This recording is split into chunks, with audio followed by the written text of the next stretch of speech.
क्या स्वागत, वंदन अभिनंदन। कैसे हैं आप लोग? आशा करता हूं कि बढ़िया होंगे। देखो, सबके मन में इस समय जितने लोग भी निवेशक है ना भारतीय बाजार में, दो तीन बातें बहुत इंपॉर्टेंट है, सबके मन में चल रही है।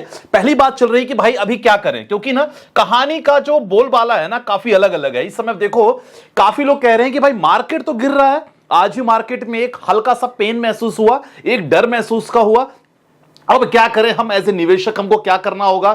हमने म्यूचुअल फंड में निवेश करके रखा है, हमने शेयर बाजार में निवेश करके रखा है, तो भाई मार्केट गिर रहा है, क्या करूं? ये आपके मन में है। कुछ लोग ये भी हैं कि भाई मार्केट पे हमने बहुत ज्यादा इन्वेस्ट कर दिया है ना, कहते कहते कि मार्केट बॉटम पकड़ेगा, काफी हमने निवेश पे कर दिया है। मेरे लिए क्या इंपॉर्टेंट रहेगा संदीप भाई, वो मुझे बता दो।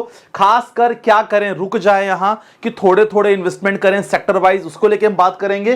प्लस इंपॉर्टेंट है कि क्या मार्केट ने बॉटम बनाया है, सब कुछ डिस्कशन करेंगे। काफी इंपॉर्टेंट पॉइंट होने वाला है ये भाई। मार्केट अपडेट्स लेंगे, गोल्ड को लेके बहुत बड़े अपडेट क्या है उसके बारे में बात करेंगे, क्योंकि जब भी बाजार में तनाव होता है तो gold silver all time high बनाते हैं, जैसे आप लगातार देख रहे हो। ठीक है, बाकी चीजें रहेगा कि भाई एक आपको काम अभी करना होगा, बहुत इंपॉर्टेंट, उसके बारे में बात करेंगे। प्लस आपके पोर्टफोलियो को रिव्यू करेंगे। सबसे पहले जब भी हम भारतीय बाजार की बात करते हैं तो ऐसा हो ही नहीं सकता कि हम ट्रम्प के बारे में डिस्कस ना करें। अब देखो, मार्केट में जो गिरावट का असर लगातार आपको चालू है ना सर, उसके पीछे ट्रम्प भाई साहब बहुत ज्यादा जिम्मेदार हैं।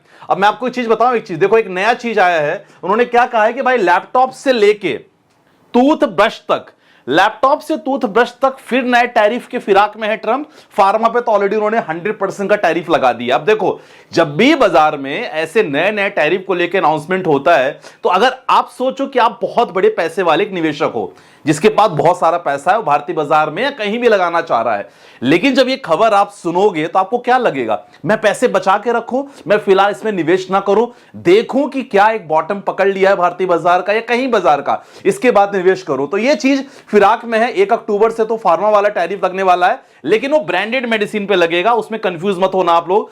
जेनरिक मेडिसिन पे नहीं लग रहा है, ब्रांडेड पे केवल लगेगा बाकी। और ये टैरिफ के बाद उनका प्लान है कि भाई लैपटॉप से लेकर टूथब्रश तक काफी चीजें यहां महंगी हो सकती है। उनका नया टैरिफ लोडिंग चल रहा है।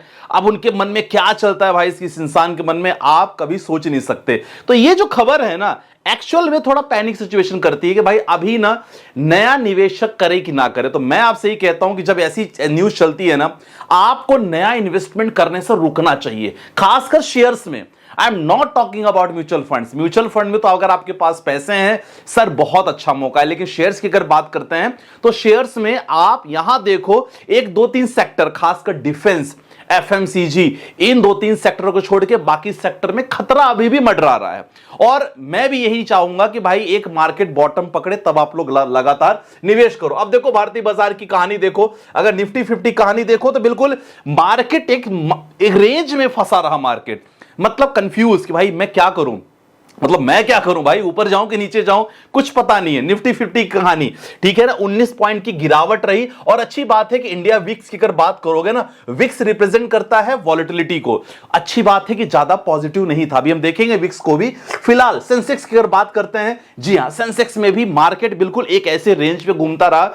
हो सकता है यहां अच्छी खासी एक कह सकते हैं कि अच्छी खासी तेजी हो सकती है, लेकिन श्योर नहीं है, इसीलिए नया पैसा लगाने से खुद को रोको। अभी ये तो वीडियो के माध्यम से आपको पता चल गया होगा। ठीक है, चलो अब बाकी देखते हैं कि भाई बाकी जो इंडेक्स अगर कहानी देखते हैं तो इंडेक्स क्या रिप्रेजेंट करता है, क्योंकि इसमें हम लोग सेक्टर वगैरह देख लेंगे कि भाई आज के बाजार में कौन से सेक्टर पे कितना ज्यादा असर पड़ा और कौन सेक्टर में तेजी रही या कौन से सेक्टर में यहां गिरावट रही। देखो, सेक्टर की अगर बात करेंगे ना, तो आप सेक्टर चेकआउट करोगे, जितने भी सेक्टर हैं भारतीय बाजार में आज फिलहाल सेक्टर में, ऑटो की बात करें, फाइनेंशियल सर्विसेज के बारे में बात करोगे एंड एफएमसीजी बात करोगे तो पॉजिटिव रहा, छोटा छोटा।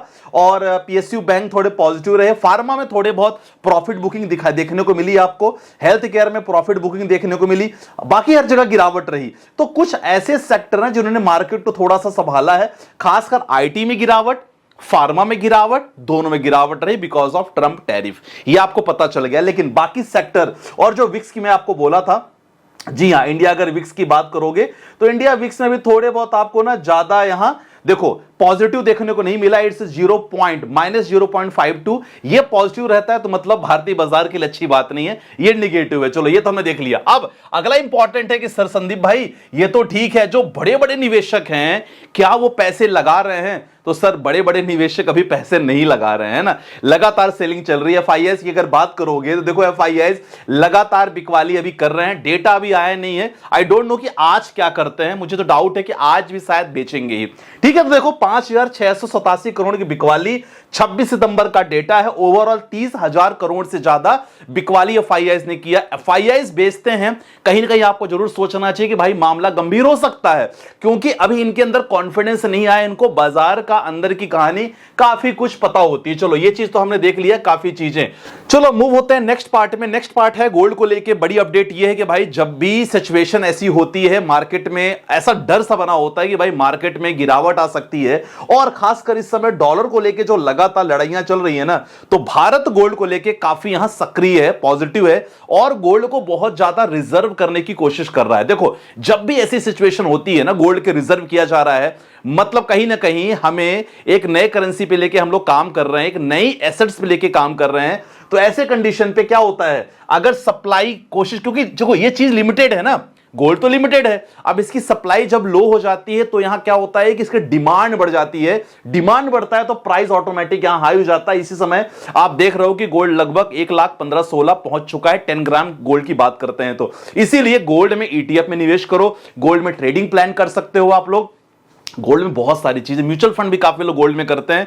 अगर आप फिजिकल गोल्ड नहीं ले सकते, लेकिन सर करो, इन्वेस्टमेंट नहीं करोगे तो पछताओगे। ठीक है, तो आई होप मैंने ये चीज का आंसर आपको दे दिया होगा। मार्केट अपडेट्स हमने कवर कर दिया, गोल्ड को लेकर मैंने अपडेट कर दिया है। एक काम अभी ये करना होगा कि फिलहाल अभी न्यू इन्वेस्टमेंट से आपको रोकना होगा। मैं आपसे ही कहूंगा कि न्यू फ्रेश बाइंग अभी मत करो, बाकी आपकी मर्जी, आपका पैसा डेफिनेटली आप कर सकते हो। चलो बाकी अगर बात करते हैं ना, कुछ आपके पोर्टफोलियो रिव्यू करना है, बहुत सही रहेगा। पहला है सर 41 की एज है, 70 लाख मार्केट में है, क्या करूं? कुछ नहीं करना है, स्टैंड बाई पे रहो, आराम से चिल करो यार भाई, कोई टेंशन नहीं लेना है। देखो बाजार करवट बदलेगा, लेकिन that's what we are waiting, भाई कब से करवट बदले, तो ये चीज आपको ध्यान रखना है। फिलहाल आपको बिल्कुल पैनिक नहीं होना है। अगला क्वेश्चन, 40 की एज है, पोर्टफोलियो लगभग कितना है? लगभग 26 लाख का पोर्टफोलियो है। गोल्ड इन्वेस्टमेंट ने भी लगभग 27 लाख करके रखा है। प्रॉपर्टी भाई साहब बहुत बढ़िया करके रखा है, इससे ज्यादा आपको क्या चाहिए? डाइवर्सिफिकेशन बहुत इंपॉर्टेंट है, जो मैं हमेशा लगातार बोलता रहता हूं।